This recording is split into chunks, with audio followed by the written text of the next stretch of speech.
इन दिनों पटना की दो लड़कियों की पूरे देश के साथ साथ बिहार में भी खूब चर्चा हो रही है। बिहार के इन दो लड़कियों के कारनामे ही ऐसे हैं जिसके बाद तो हर जगह चर्चा होनी ही थी। बिहार पटना की यह दो लड़कियां पिछले 26 अप्रैल को पटना से भागकर दिल्ली चली गई थी। इनके भागने की वजह भी बहुत दिलचस्प है।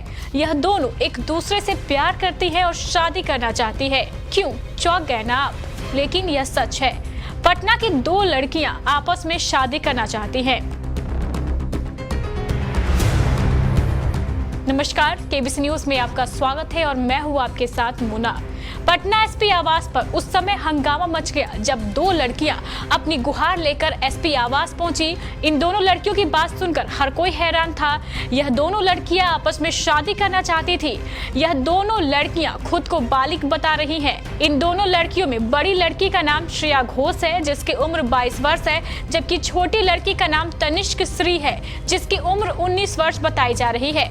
यह दोनों ही लड़कियां पिछले 26 अप्रैल को पटना से दिल्ली भाग गई थी, लेकिन इन दोनों लड़कियों में से छोटी लड़की तनिष्क के माता पिता ने पाटलिपुत्र थाने में श्रेया घोष के विरुद्ध मामला दर्ज कराया था। तनिष्क के परिजनों ने श्रेया पर किडनैपिंग का केस दर्ज कराया था, जिसके बाद पुलिस दोनों की तलाश में थी। कल 6 मई की देर शाम यह दोनों लड़कियां एसपी आवास पहुंची और पुलिस प्रोटेक्शन की गुहार लगाई। इन दोनों में बड़ी लड़की श्रेया घोष का कहना है कि वह और तनिष्क पिछले 5 सालों से रिलेशन में है और लिव इन में रह रही है। जब उन्होंने परिजनों के सामने शादी की इच्छा जताई तो परिजन नहीं माने और दोनों के पीछे पड़ गए, जबकि वह दोनों एक दूसरे के साथ जिंदगी बिताना चाहती है।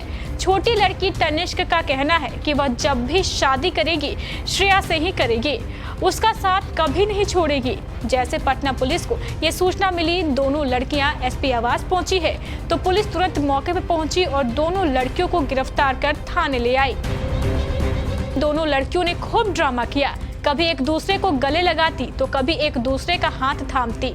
दोनों लड़कियों का साफ तौर पर कहना है कि चाहे कुछ भी हो जाए, जिंदगी तो एक दूसरे के साथ ही बिताएंगी। तनिष्क के माता पिता ने श्रेया पर आरोप लगाया है कि श्रेया ने उनकी बेटी को बहला फुसला कर अपने जाल में फंसाया है, जबकि श्रेया का कहना है कि तनिष्क के माता पिता उसके माता पिता को लगातार फोन कर धमकी दे रहे हैं। उन्हें जान से मारने की लगातार धमकियां मिल रही है, इसलिए दोनों चाहती है कि पुलिस प्रशासन उनकी सुरक्षा करे। तनिष्क का साफ तौर पर कहना है कि वह श्रेया से प्यार करती है और श्रेया के साथ ही जिंदगी बिताना चाहती है। पाटलिपुत्रा में हुए इस अजब प्रेम की गजब कहानी को लेकर आज पूरे बिहार में चर्चा गर्म है। हर कोई इस मामले को जान चौंक पड़ा है।